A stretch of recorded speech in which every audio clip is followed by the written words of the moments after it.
Hi,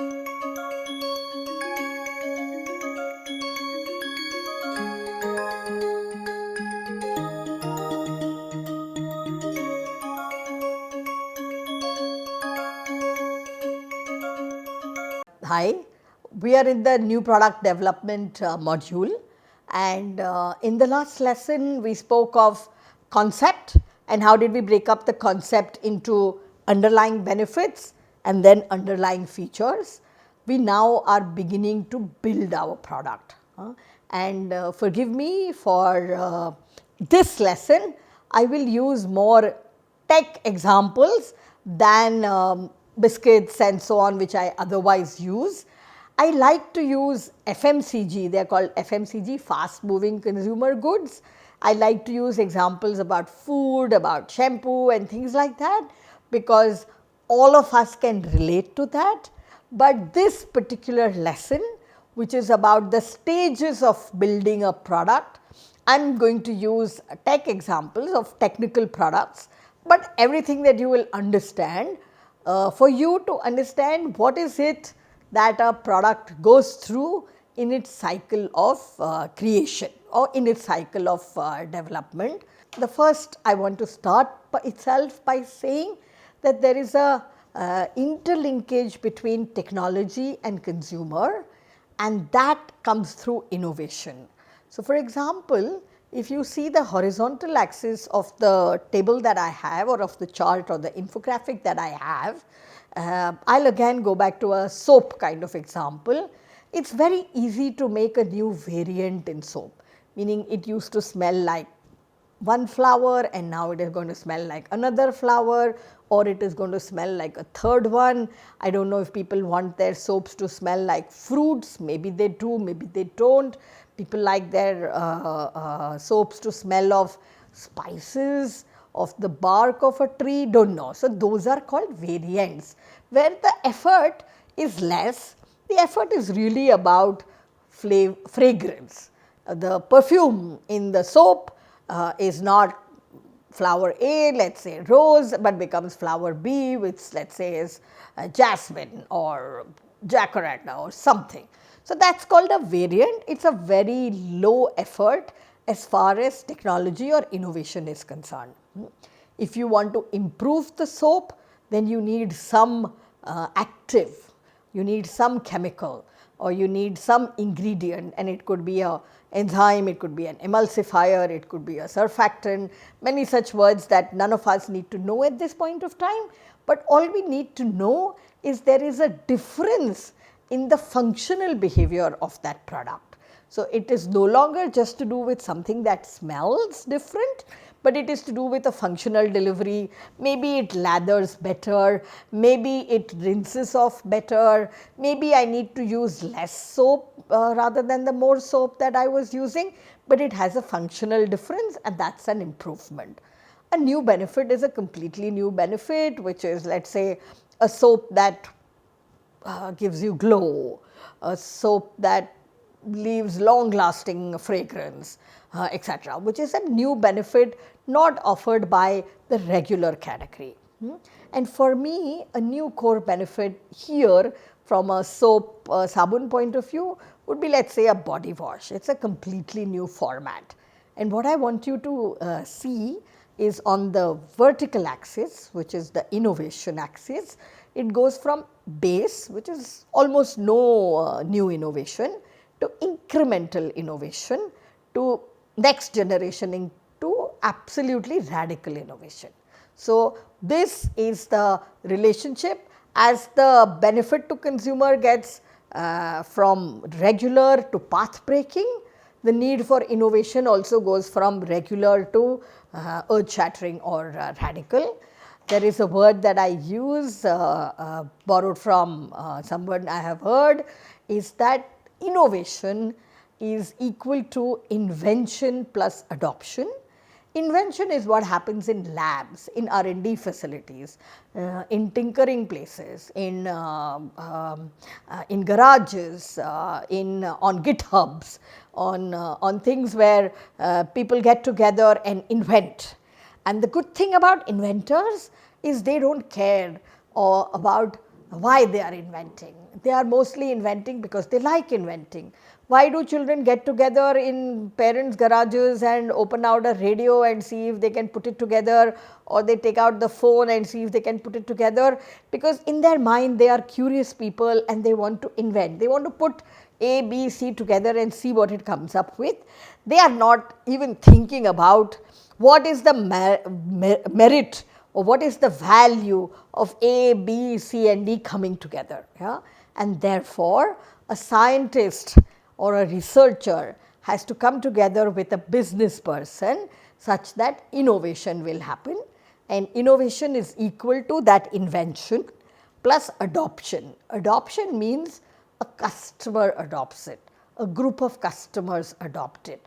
Adopt it means they use it, they pay money for it, and therefore, anything that gets invented will come to customer only when somebody has thought through how adoption will happen.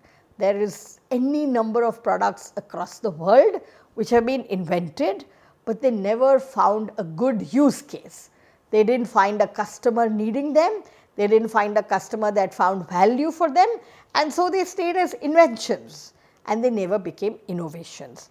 We, the founders, the entrepreneurs, the innovators are looking for the confluence, the intersection, the milap of both invention, which is technology, and adoption, which is customer. So, do bear in mind that innovation is what combines what can be done technologically and what is it that customers want. I really like this simple equation which says innovation is equal to invention, a scientific technological invention added with a customer adoption. Yeah. I very often show this chart, and here my purpose of showing this chart is to say that innovation is not a straight line process. ऐसा नहीं है कि we do this and then this happens and then another thing happens. No, sometimes we do something, we discover and we go back, we go forward and we go back, and so we call it an iterative process or a cyclical process, and it is an iterative process between the problem that the customer has, insight that you have as an entrepreneur figured out, or an innovator or an inventor figured out, and the solution that you are designing, knowing the problem and knowing the insight about the problem. Yeah. How do we go through this in phases?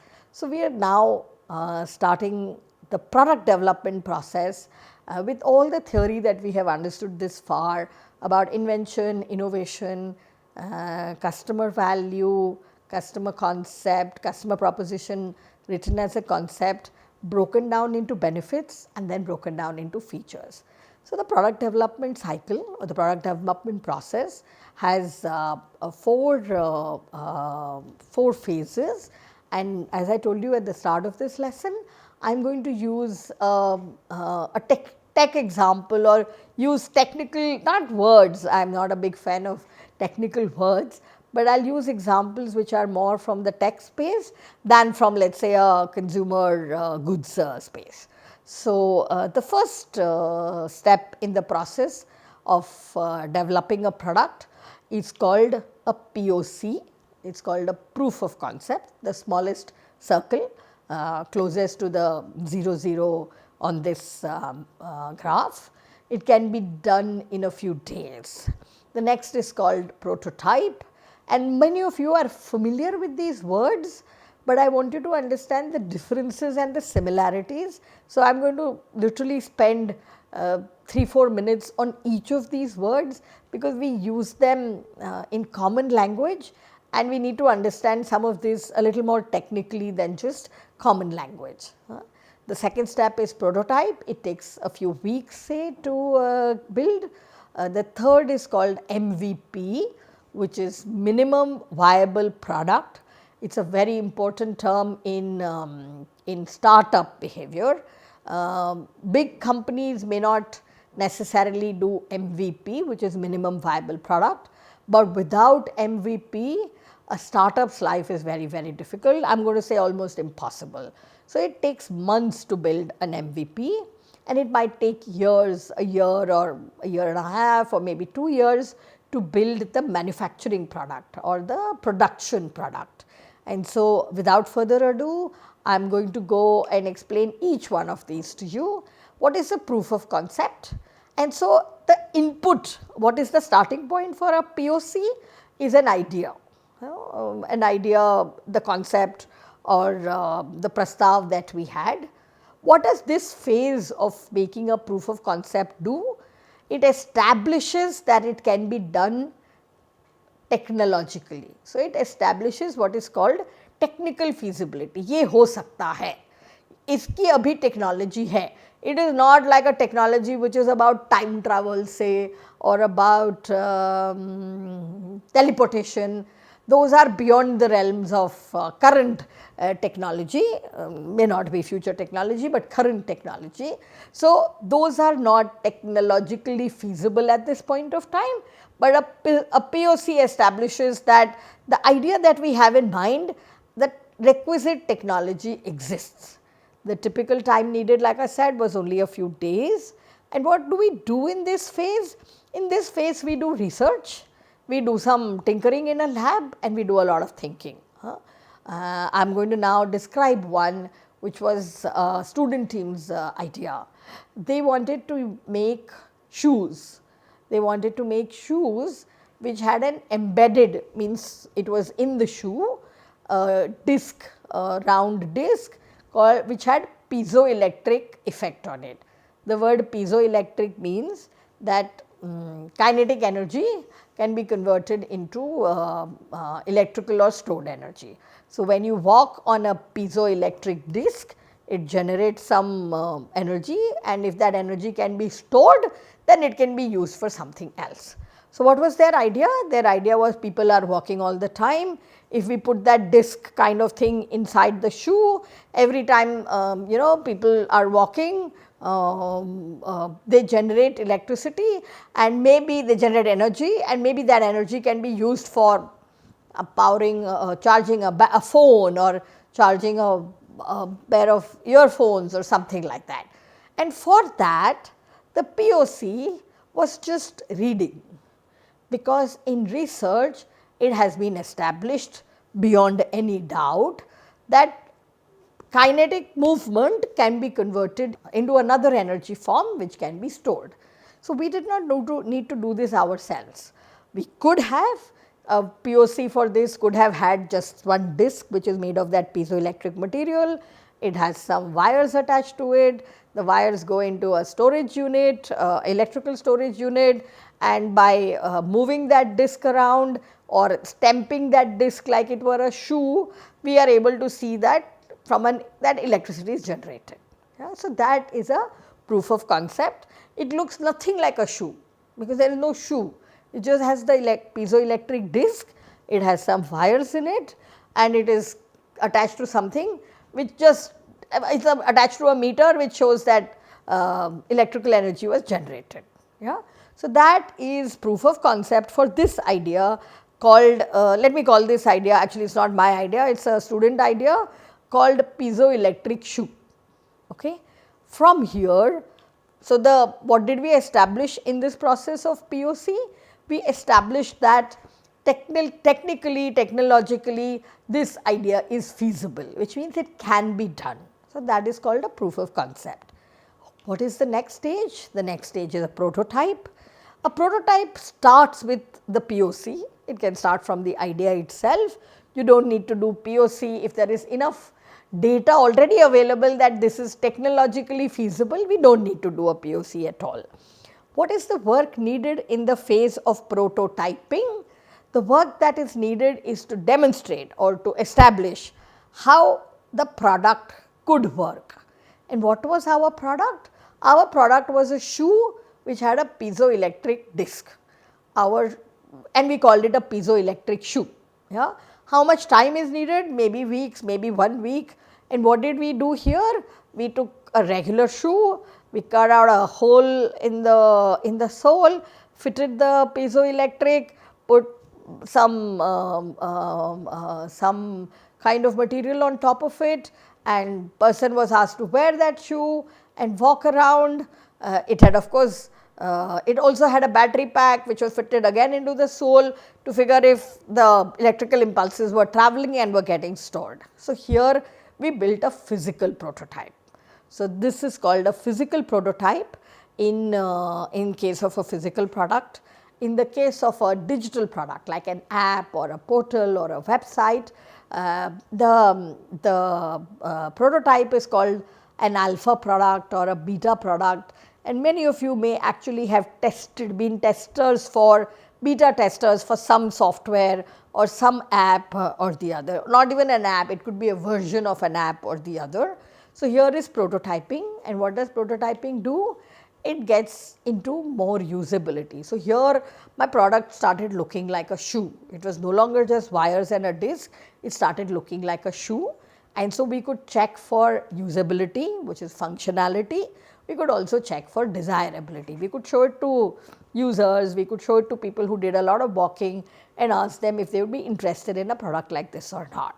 So, this is the first part, was a proof of concept where we landed technical feasibility.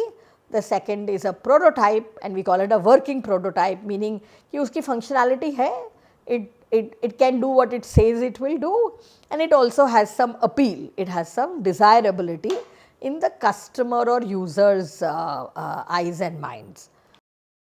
What kind of prototypes can be made for a physical product, and this is a very interesting slide, and you must try some of them for any idea that you have. So, for example, this is just a paper prototype. This is just to show you what perhaps an adding machine will look like, or a screen will look like, and so you write it out or you draw it out on paper. Here is something made out of foam. I mean, thermocol models, so all of us as children have made some kind of a model or the other. A third one here is something made from cardboard. It is trying to show you maybe a household device, but it is showing it to you by making it out of cardboard. Here it may not have the functionality, or it could have the functionality, I can't figure out by looking at just the picture, but it shows you the form. It shows you कि final product कैसा दिखेगा. So, it shows you the form. Here is actually a scaled down version. If this is somebody's room or something that they are making, you can make a model like a Lego model, a much scaled down version. And this is actually a functional prototype where whatever it needs to do, whether it is tube forming stencils or a cutting mechanism is available. This is 3D printed, and 3D printers are something that have come down in price, that have rapidly come down in price, and therefore many of you will have access to 3D printers at your colleges or institutions, or at the Atal Innovation labs that you might have in your colleges. Go try your hand at 3D printing, it is quite a wonderful experience. There are CAD drawings. So, this is a 3D model of a product that they were building, and of course, there is augmented reality, which we call the metaverse, or all of you who are gamers understand augmented reality better than an older person like me. But augmented reality is not just a 2D product, but a 3D product. It is an imagination which is designed for, and you can see it in 3D. Some of the best games in the world today are in augmented reality. This is a digital prototype, which is just screenshots. Not just screenshots, it shows the flow. It says launch the app, open the app, landing page, what happens after this page, what if I choose this, then I go here, and so on and so forth. And there are tools available for this. This one I think was created on a tool called Figma. So, there are prototypes that we make for digital products. This is an example of that. There are prototypes that we make for physical products, and I showed you some 7-8 versions of being able to do a physical prototype.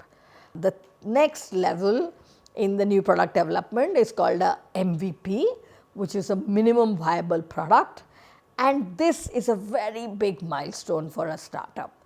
The reason this is a very big milestone is because this is where customers get involved. In prototypes, you can get feedback So, prototypes are designed for us to get feedback from our customers, but an MVP, a minimum viable product, is what the customer, the end user actually uses and pays for. And when we say pays for, it is not always true that the customer pays before they use the product. They might say, hey, let me use this product for a few months, and if it works for me, I will pay you for it, which is just fine. For you as a startup founder, you have found a potential customer who has offered to use your product in their live systems. It's a wonderful opportunity, and it's a big milestone as far as startup is concerned. What is the starting point to building an MVP? The starting point is a prototype, which was the last stage. What is the work needed here? The largest work needed here is to answer the question, will customers pay for it? Will customers want to use it, and will customers pay for it upfront, in the middle, end of it, discounted price, regular price, whatever, that is not important. But will a user give you money and put it to good use in their organizations or for themselves? That is what a minimum viable product looks like. How long does it take? It takes months, and it is often developed in an incubator or an accelerator. These are words used to suggest where startups get housed. So, like incubator is a word that is used for chickens. When hens want to incubate, they sit on their eggs, they nest their eggs, and the chicken is hatched. Similarly, very young raw entrepreneurs are incubated at incubators, and the Government of India has several such incubators, and in this course we will do a lesson about incubators available and the roles that they play.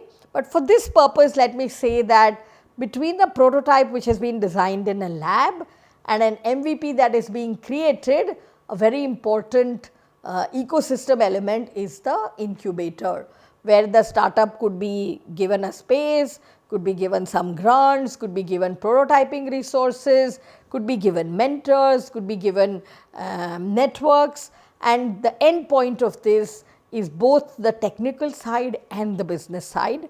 So, the product is ready and the customer is ready to try it.